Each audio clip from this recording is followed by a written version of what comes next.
የእግዚአብሔር ቸርነት ምሕረቱ ከቦኝ ነው ዛሬ ላይ መቆሜ ትንፋሼን መንገዴን በእጆቹ የያዘው ሆኖልኛ አቅሜ ቀናት ተቆጠሩ ዓመታት አለፉ ዛሬም ዘምራለሁ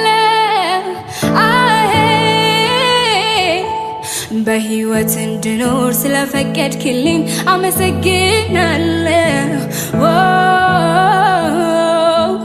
አቤት አቤት የእግዚአብሔር ቸርነት የእግዚአብሔር ምሕረት አቆመኝ እኔም ልስገድለት እጄን ይዞ አምላኬ ወዶኛል ጌታ ራርቶልኛል ሳመልከው እጅግ ደስ ይለኛል ሳመልከው እጅግ ደስ ይለኛል ሳከብረው እጅግ ደስ ይለኛል